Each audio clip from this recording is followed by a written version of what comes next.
لكل واحدة بخيلة على نفسها عشان تحوش القرش على القرش. اسمعي واتفرجي واتعلمي.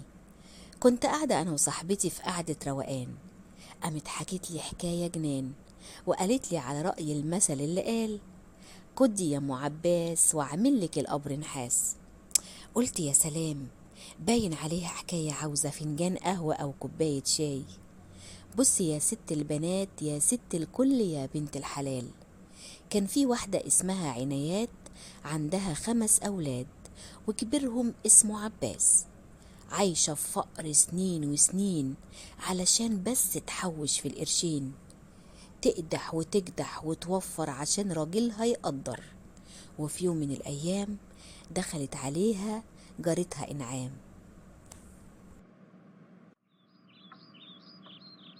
يا خيبتك يا ام عباس، مال وشك كده كله تراب وجلابيتك مليانة هباب.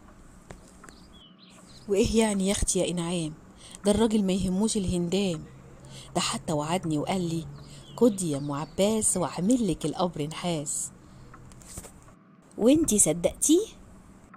امال ايه، ده جوزي وابو العيال. يا عبيطة، ده الراجل ما يحبش غير الست القليطة الحلوة والطعمة وعاملة في البيت زيطة. فاشر، ده جوزي غير باقي البشر. طيب واللي يثبتلك صدق الكلام؟ ازاي؟ الأول بس، جوزك هنا ولا فين؟ لا اطمني، هو مسافر وهيرجع كمان يومين. يبقى تمام، نبدأ الخطة أوام في الحال. تعالي معايا على الكوافير تصلح لك شعرك ووشك، وبعدها نطلع نشتري لك كام فستان حلوين كده آخر شياكة، وبعدين نتفق مع دكتور الحتة على باقي الخطة. عدى يومين ورجع أبو عباس لقى بيته مليان على الآخر ناس، كله لابس سواد في سواد، وستات بيسكتوا في الولاد. هو ايه اللي حصل؟ أم عباس تعيش انت يا بطل. ازاي؟ دي كانت صحتها عال. اسأل دكتور الحتة، يقول لك جات لها سكتة ماتت في الحال. خسارتك يا ام العيال. ودخل لقى عليها الكفن، وقبل ما يخرج بيها للمدفن بص وراه لقى قمرة منورة. متي بدري يا صغيرة. انتي مين؟ أنا صاحبتها من سنين. يا دي الهنا يا دي المنى، تتجوزيني يا سكرة. يا راجل، مراتك لسه ما طلعتش بدفنتها. ملكيش دعوة، هدفنها وارجع اكمل الفرحة. ها، قلتي موافقة؟ إلا قولي يا سيد الرجال، انت قلت لأم عباس هعملك القبر نحاس، عملتهولها؟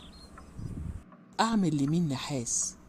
ده انا كنت نسيت اتجوزت ليه من الاساس. دي ولية ما كانتش من صنف الستات، كشرية وعكرة ولسانها لتات. يا لهوي، بقى كل ده فيا؟ يلي ما يتمرش فيك العشرة، وانا صبرة واقول هيهنيني بكرة. مين؟ انتي مين؟ انا ام عباس اللي قلت لها هعملك القبر نحاس، والله اللي انا ضرباك بالمداس ومخلياك عبرة لكل الناس الخساس. وعلى رأي المثل اللي قال: يا مأمنة للرجال يا مأمنة للمية في الغربال. وهنا خلصت الحكاية، وهنسأل ام عباس استفادت ايه من الحكاية. عرفت ان الراجل هيحب الست اللي تدبر وتوفر، لكن هيحبها اكتر لما تهتم وتاخد بالها من نفسها وشياكتها في كلامها ولبسها. دي طبيعة الراجل وفطرته اللي ربنا فطره عليها، وده مش عيب. اما فكرة الست الاصيلة مش معناه تكون على نفسها بخيلة وتحوش القرش على القرش على حساب اهتمامها بجمالها وصحتها، لغاية ما شعرها يبيض ويكرمش وشها. وبكده خلصت الحكاية. لو عجبكم الفيديو يلا بسرعة دوسوا لايك واعملوا اشتراك للقناة عشان يوصل لكم كل جديد. سلام.